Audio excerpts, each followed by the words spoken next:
ప్రగతి channel ప్రేక్షకులకు స్వాగతం. మనం లోక్ నాయక్ జయప్రకాష్ నారాయణ్కి సంబంధించిన విషయాలను గురించి తెలుసుకుంటున్నాం కదా. ఈరోజు ఎపిసోడ్లో మరికొన్ని విషయాలను తెలుసుకుందాం. చంబల్ లోయ బందిపోటి దొంగలకు ప్రసిద్ధి. ఉత్తరప్రదేశ్, మధ్యప్రదేశ్ సరిహద్దులో ఈ దొంగలు అనేక సంవత్సరాల నుంచి బందిపోటు దొంగతనాలు చేస్తూ వచ్చారు.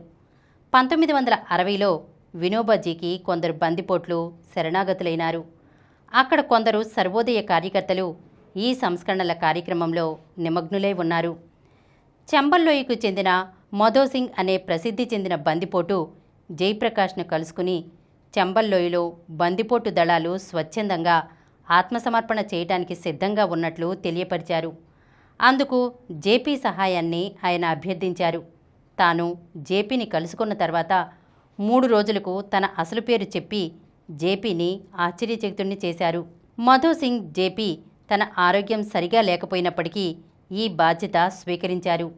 ఉత్తరప్రదేశ్, మధ్యప్రదేశ్ ప్రభుత్వాలతోనూ కేంద్ర ప్రభుత్వాలతోనూ ఈ విషయంలో ఉత్తర ప్రత్యుత్తరాలు జరిపారు. అదృష్టవశాత్తు ఈ జేపీ కార్యక్రమానికి ఈ ప్రభుత్వాలన్నీ అంగీకారాన్ని తెలియపరిచినవి. ఈలోగా శాంతిసేన కార్యకర్తలు, కొందరు సర్వోదయ కార్యకర్తలు మధ్యప్రదేశ్లో బందిపోటు దళాల నివాస స్థానాలకు వెళ్లి వారితో సంప్రదింపులు జరిపారు. దీనికి మధోసింగ్ ఎంతో సహాయపడ్డారు.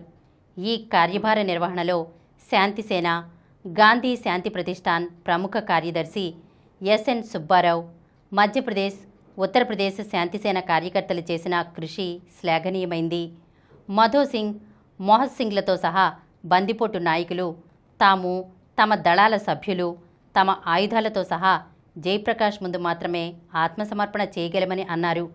ఒక నిర్ణీత కార్యక్రమం ప్రకారం మొదట మొరేనా జిల్లా జౌరాలోని గాంధీ ఆశ్రమంలోనూ, తర్వాత బుందేల్ఖండ్లోని ఛతర్పూర్, గ్వాలియర్, భోపాల్లోనూ సభలు ఏర్పాటు చేయడం జరిగింది. ఈ ప్రదేశాలన్నిటిలో మొత్తం మీద 450 మంది బందిపోట్లు తమ ఆయుధాలతో సహా లొంగిపోయారు. ఈ సభలన్నిటికీ జయప్రకాష్తో పాటు అప్పటి మధ్యప్రదేశ్ ముఖ్యమంత్రి పిసి సేఠీ కూడా హాజరయ్యారు. ఇది ఒక అద్భుత సంఘటన. జయప్రకాష్ ప్రేరణతో చంబల్, బుందేల్ఖండ్ బందిపోటు ముఠాలు ఆత్మసమర్పణ చేయటం జేపీని ఎందరో ప్రశంసించారు. అనేక పత్రికలు ఆయన్ను అభినందిస్తూ వ్యాసాలు వ్రాశాయి. జయప్రకాష్ 50 సంవత్సరాల ప్రజా జీవితంలో అనేక సంఘటనలు జరిగాయి. ఆయన ఎన్నోసార్లు సందర్భాలను బట్టి, పరిస్థితులను బట్టి ఇబ్బందులకు, ఒత్తిడులకు, విమర్శలకు, దూషణాభూషణలకు గురికావలసి వచ్చింది. ఆయన ఏ కార్యక్రమం చేపట్టినా అది ప్రజల క్షేమాన్ని దృష్టిలో పెట్టుకుని చేపట్టారు. ఆయన మార్పు భావాలు కలిగి ఉన్న సామ్యవాదిగా, సత్యాహింసల సిద్ధాంతాల ప్రాతిపదికపై పనిచేస్తున్న సర్వోదయవాదిగా కానీ, ఏ భావాలు కలిగి ఉన్నా ఆయన ధ్యేయం పీడిత ప్రజా సముద్ధరణయే. ఆయన లక్ష్యం భారతదేశంలో దారిద్ర్యాన్ని నిర్మూలించి శాంతి, సుఖ సంతోషాలతో తొలతూగే నవసమాజ, సమసమాజ నిర్మాణమే. ఇక ప్రజాస్వామ్య పరిరక్షణకై ఆయన అహోరాత్రులు కృషి చేశారు. అన్యాయాలు, అక్రమాలు, అమానుష దమన నీతికి వ్యతిరేకంగా ఆయన పోరాటానికి ఎన్నడూ వెనుకంజ వేయలేదు. ఆయన నిస్వార్థ ప్రజాసేవకుడు, నిష్కపటి, నిర్మల హృదయుడు, నిరాడంబర దేశభక్తుడు.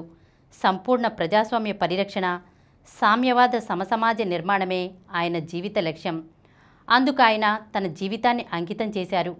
ఎంతటి త్యాగానికైనా సిద్ధపడ్డారు. ఆయన బీహార్లో ప్రారంభించి యావత్ భారతదేశంలోనూ విస్తరింపజేసిన సంపూర్ణ విప్లవం యొక్క సరికొత్త కార్యక్రమ లక్ష్యం కూడా అదే. 1969లో ప్రత్యేక తెలంగాణ ఉద్యమం బయలుదేరినప్పుడు భారతదేశాన్ని చిన్న రాష్ట్రాలుగా విభజించితే అధికార వికేంద్రీకరణ జరిగి అనేక విధాల ప్రయోజనం చేకూరటమే కాక కేంద్ర ప్రభుత్వానికి ఎంతో బలం చేకూరగలదని ఆయన అన్నారు. 1969లో తిరుపతిలో సర్వోదయ కార్యకర్తల సమావేశంలో ఆయన మాట్లాడుతూ, ప్రజలు సర్వస్వతంత్రులు. ప్రజలు కోరినట్లయితే ప్రజాభీష్టాన్ని మన్నించి రాష్ట్రాన్ని విభజించి 2 రాష్ట్రాలు చేయటంలో తప్పేమీ లేదు. 2 రాష్ట్రాలు చేయవలనని కోరటం నేరం కాదు. ఆ హక్కు ప్రజలకు ఉంది అని ఆయన అన్నారు. ఇంకా ఆయన ఇలా అన్నారు, నెహ్రూ పలుకుబడి తగ్గి రాష్ట్రాల్లో కాంగ్రెసేతర ప్రభుత్వాలు నెలకొనడంతో భారతదేశంలో రాష్ట్రాల ప్రగతి రాజకీయ ప్రాధాన్యత దృష్ట్యా అత్యంత వేగాన్ని పుంజుకున్నది. కొన్ని రాష్ట్రాలు తమకు ఎక్కువ అధికారాలు కావాలని కోరుతున్నాయి. ఈ వైఖరి వల్ల క్రమంగా కేంద్ర ప్రభుత్వం బలహీనమైపోగలదని, చివరికి దేశం చిన్నాభిన్నం కాగల ప్రమాదం ఉందని కొన్ని వర్గాలలో భయాందోళన వ్యాపించాయి. అంతేకాక కేంద్రానికి మరికొన్ని అధికారాలు ఇవ్వడం ద్వారా శక్తివంతం చేయాలన్న సూచనలు కూడా వస్తున్నాయి. దేశం జనాభా విస్తృతిని, విభిన్న సంస్కృతి నాగరికతల సమ్మేళనాన్ని దృష్టిలో పెట్టుకుని పరిశీలిస్తే కాలం గడిచిన కొద్దీ రాష్ట్ర ప్రభుత్వాలు, ముఖ్యంగా కాంగ్రెసేతర ప్రభుత్వాలు ఉన్న రాష్ట్ర ప్రభుత్వాలు తమకు ఎక్కువ అధికారాలు కావాలని కేంద్ర ప్రభుత్వంపై ఒత్తిడి తేవచ్చు. రాష్ట్రాల నుంచి వచ్చిన ప్రతినిధులతో కూడుకున్నదే కేంద్ర ప్రభుత్వం కదా. అందువల్ల ఈ ఒత్తిళ్లకు లొంగకుండా చాలా కాలం నిలదొక్కుకోవడం రాజకీయంగా కేంద్రానికి సాధ్యం కాకపోవచ్చు. వికేంద్రీకరణ అధికారాలు దిగువకు మార్పిడి అయ్యే వరకు ఈ ప్రక్రియ రాష్ట్ర రాజధానుల వరకే ఎందుకు పరిమితం కావాలనో తెలియదు. ముందుచూపు ఉండి ప్రజాస్వామ్యంలో నిజమైన విశ్వాసం, లక్ష్యశుద్ధి ఉన్న కేంద్ర ప్రభుత్వం ఈ ప్రక్రియను జిల్లా స్థాయి దాకా విస్తరింపచేయడం జరిగితే ఎంతో బాగుంటుంది. ఇప్పుడున్న 20కి పైగా రాష్ట్రాలకు ఈ అధికారం పరిమితం కాకుండా దేశంలోని 3500 జిల్లాలకు అది వ్యాపిస్తుంది. సంస్థాగతమైన పాలనా యంత్రాంగం, జిల్లా పరిషత్తులు, జిల్లా బోర్డుల రూపంలో ఇప్పుడు ఉన్నాయి కదా. వీటినే నిజమైన స్వపరిపాలనా సంస్థలుగా రూపొందించవలసి వస్తుంది. ఈ విధంగా జరిగే ఒకే చర్యతో 2 ప్రధానమైన సమస్యలు పరిష్కారం కాగలవు. ప్రభుత్వ కార్యకలాపాలలో ప్రజలు ఎక్కువగా పాల్గొనేటట్లు ప్రజాస్వామ్య పరిధులను విస్తృతం చేయవచ్చు. కేంద్ర ప్రభుత్వాన్ని శక్తివంతమూ చేయవచ్చు. ఉత్తరప్రదేశ్, బీహార్, మధ్యప్రదేశ్ల వంటి మరికొన్ని పెద్ద రాష్ట్రాలను విభజించి చిన్న రాష్ట్రాలుగా రూపొందించవలసి ఉంటుంది.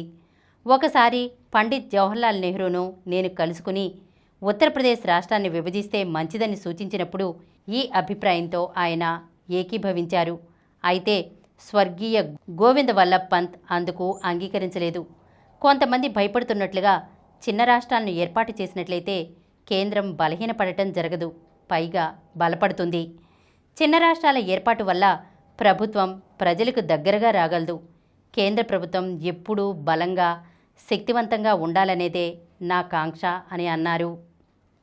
ఈరోజు మనం లోక్ నాయక్ జయప్రకాష్ నారాయణ్కు సంబంధించిన కొన్ని విషయాలను గురించి తెలుసుకున్నాం కదా. వచ్చే ఎపిసోడ్లో మరికొన్ని విషయాలతో కలుద్దాం.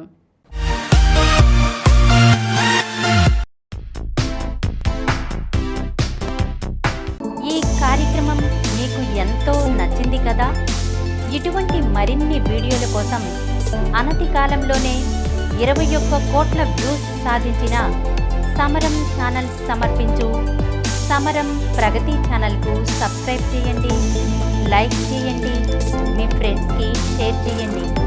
అలాగే ప్రక్కనున్న గంట సింబల్ని ప్రెస్ చేయడం మర్చిపోకండి.